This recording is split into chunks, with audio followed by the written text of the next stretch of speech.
राधिका बरसाने वारी की जय। राधे राधे। माघ मास स्नान का आरंभ 26 जनवरी से 24 फरवरी तक है। लगभग 2 महीने के अंतराल के बाद आपके समक्ष माघ मास महात्म्य की कथा लेकर दोबारा प्रस्तुत हूँ।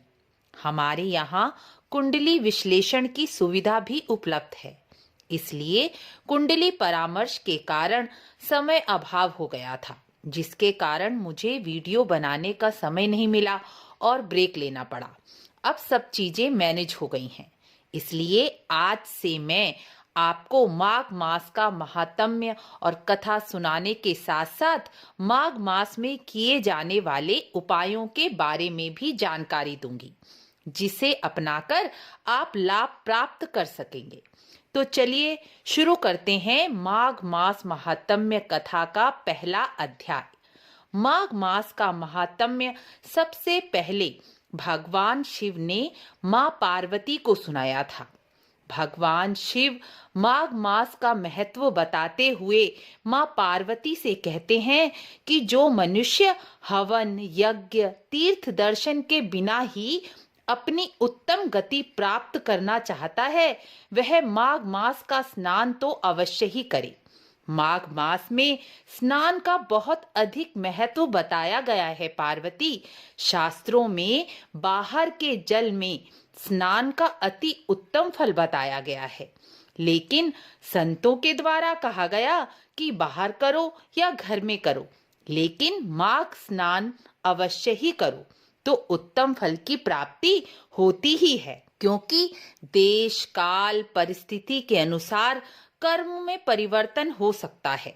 स्वास्थ्य के कारण ठंडे जल से स्नान करने के बजाय गुनगुने जल से स्नान कर लेना चाहिए, लेकिन समय का ध्यान तो अवश्य ही करना चाहिए, क्योंकि प्रातःकाल स्नान को ही अति उत्तम बताया गया है। प्रातःकाल का स्नान ही शास्त्रों में अति उत्तम बताया गया है, इसलिए सूर्योदय से पहले स्नान अवश्य कर लेना चाहिए। आजकल तो सूर्य 7:13 14 तक होता है, तो कोशिश करें कि 7 बजे तक स्नान कर लें। भगवान शिव मां पार्वती से आगे कहते हैं, जो मनुष्य गाय, भूमि, तिल, वस्त्र, अन्न, स्वर्ण आदि वस्तुओं के दान के बिना ही स्वर्ग लोक जाना चाहते हैं, वह भी माघ स्नान अवश्य ही करें। जो मनुष्य हवन, व्रत, मंत्र जप नहीं कर पाते, वह माघ स्नान से ही उत्तम फल की प्राप्ति कर सकते हैं। सुबह सुबह जॉब पर जाने वाले तो माघ स्नान का पुण्य अवश्य ही प्राप्त कर सकते हैं। केवल स्नान करने से ही पुण्य फल की प्राप्ति हो जाना, यह तो केवल सनातन धर्म में ही हो सकता है।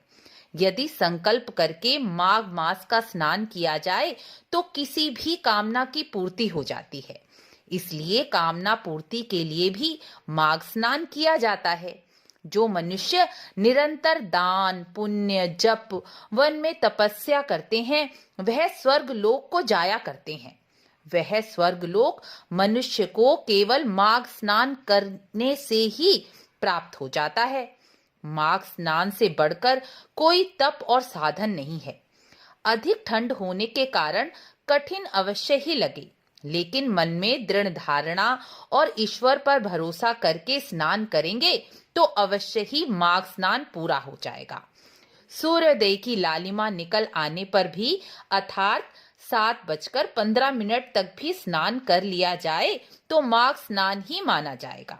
माघ स्नान करने वाले की 7 पीढ़ियों का उद्धार हो जाता है और वह यहाँ सुख भोग कर स्वर्ग लोक की प्राप्ति कर लेता है। माघ स्नान महात्म्य का पहला अध्याय पूर्ण हुआ। अब बारी है माघ मास में किए जाने वाले उपाय की। माघ मास का महीना भगवान कृष्ण को समर्पित है। माघ मास में कृष्ण के माधव रूप की पूजा का विशेष फल होता है। जो मनुष्य माघ मास में रोज माधव को माखन मिश्री का भोग लगाता है, वह अपनी सभी प्रकार की भौतिक कामनाओं को पूर्ण कर लेता है। जो मनुष्य मधुराष्टक का पाठ करता है, वह अपने जीवन की समस्याओं और दोषों को स्वयं ही नष्ट कर पाता है। इसलिए माघ मास में श्री कृष्ण की पूजा और मधुराष्टक का पाठ अवश्य ही करना चाहिए। वीडियो आपको अच्छी लगी हो तो लाइक शेयर अवश्य करें ताकि सभी इस उपाय से लाभ प्राप्त कर सकें। मिलते हैं अगले अध्याय में। राधे राधे।